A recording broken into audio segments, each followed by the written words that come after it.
Hello friends, हम लोगों ने इंजीनियरिंग एम3 में पार्शियल डिफरेंशियल इक्वेशन देख रहे थे। लॉकडाउन से पहले कंबाइंड बैच चालू थी M3 और M4 की। M4 में थर्ड यूनिट है ये पार्शियल डिफरेंशियल इक्वेशन, और M3 के दुनिया में भी ये फोर्थ यूनिट है। पार्शियल डिफरेंशियल इक्वेशन में जो प्रॉब्लम डेफिनेशन है वो चार टाइप की है, मैंने बताया था। पहला टाइप हमने देखे थे friends, problem on two variables, उसमें दो वेरिएबल थे P और Q। मैंने बताया था इस लेसन में P का मीनिंग होता है del z by del x और Q का मीनिंग होता है del z by del y. पहले दिन बताया था फ्रेंड्स। जो आपने इंजीनियरिंग M1 में या पॉली के M1 में पार्शियल डिफरेंशिएशन पढ़ा था फ्रेंड्स, ये उसके आगे का लेसन है, पार्शियल डिफरेंशियल इक्वेशन। तो पहले टाइप में दो वेरिएबल देखे थे P और Q। सेकंड टाइप में हमने तीन वेरिएबल्स देखे थे। यहाँ पे प्रॉब्लम डेफिनेशन वेरिएबल के नाम से होती है फ्रेंड्स, और ये वेरिएबल के नाम भी फिक्स है। सेकंड टाइप में तीन वेरिएबल होना, जैसे नाउन फिक्स है P Q Z। फिर थर्ड टाइप में चार वेरिएबल होना, वो भी हमने देखे थे P Q X Y। तो कंपलसरी प्रॉब्लम में चार वेरिएबल होना P Q X Y, वो थर्ड टाइप रहेगा। उसके बाद हमने चौथा टाइप शुरू किया था प्रॉब्लम ऑन 5 वेरिएबल्स। अपने लेसन की मैक्सिमम औकात है 5 वेरिएबल की। इसके अलावा आपको जो भी कुछ दिखेगा वो कांस्टेंट रहेगा, क्योंकि कहीं ना कहीं रुकना पड़ेगा। तो मैक्सिमम औकात 5 वेरिएबल की है P Q X Y Z।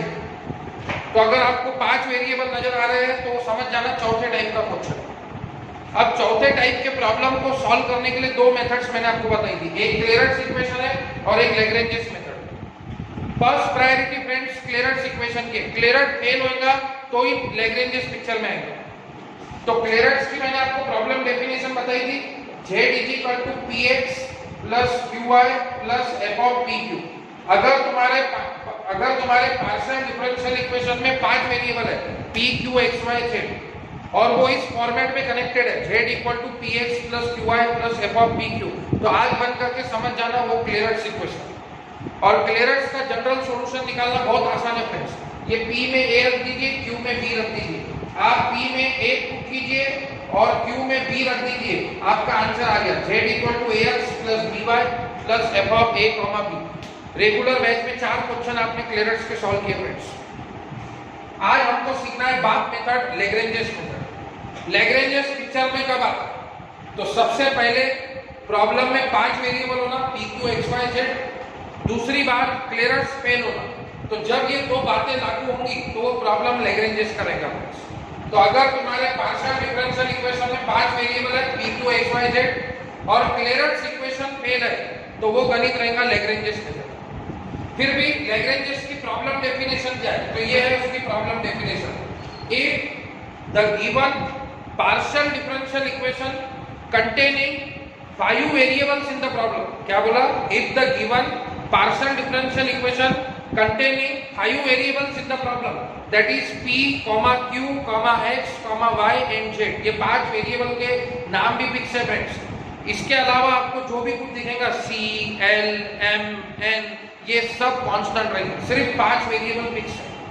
And having the form, वो 5 वेरिएबल इस फॉर्म में कनेक्टेड है, कैपिटल P × छोटा p प्लस कैपिटल Q × छोटा q = R।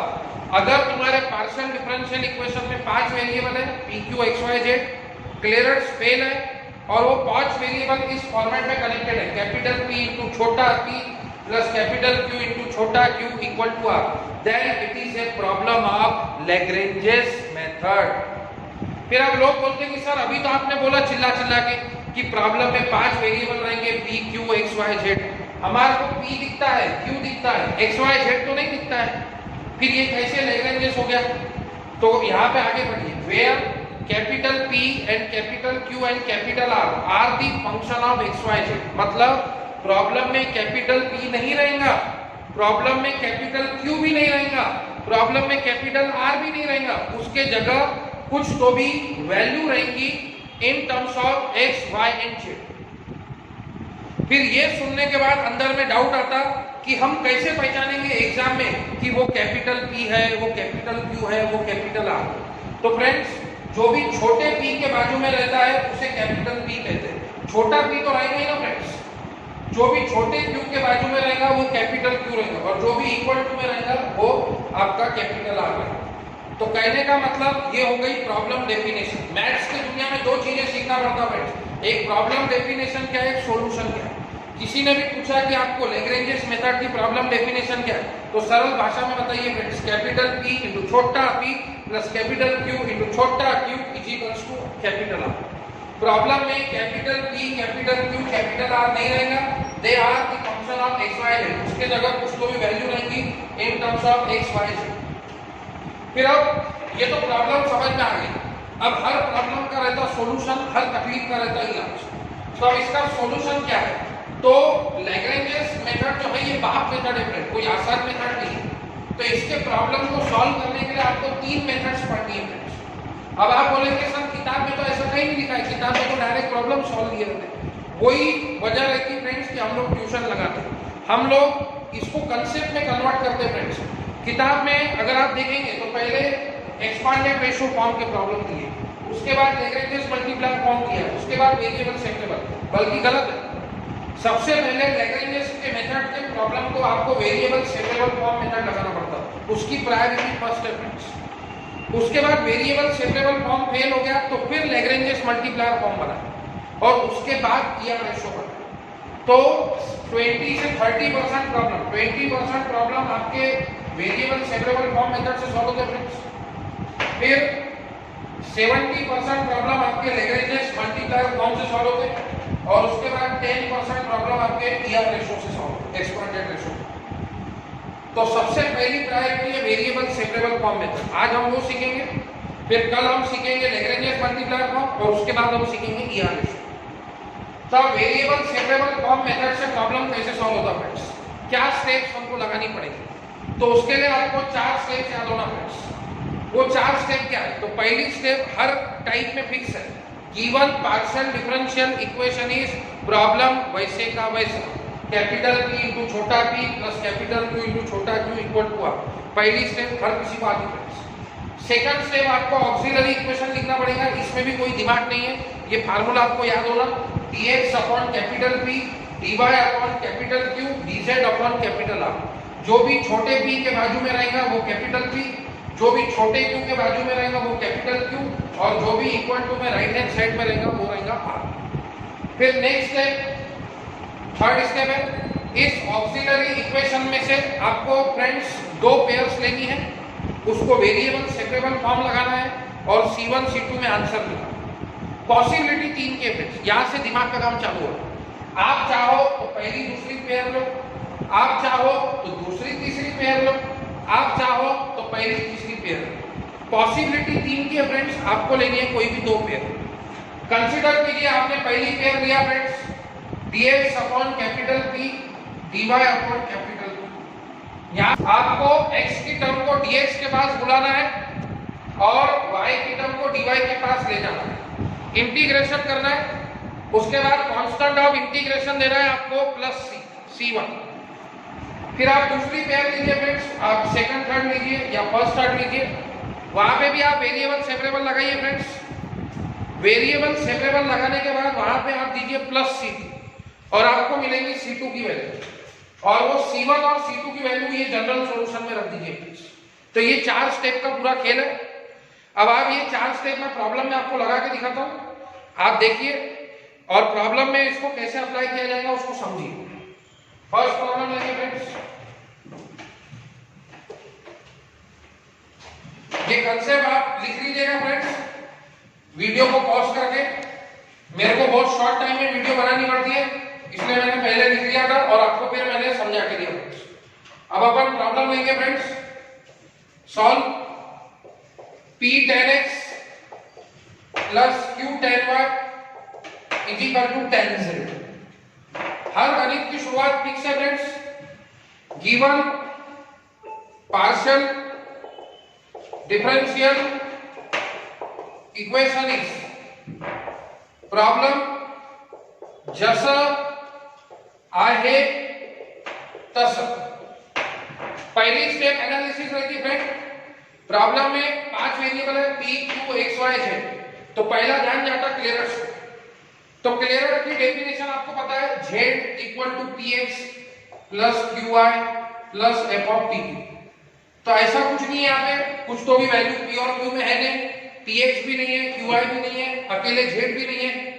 तो यहाँ पे क्लियरर्स की डेफिनेशन फेल है, मतलब ये गणित आपका लैग्रेंजेस का होगा।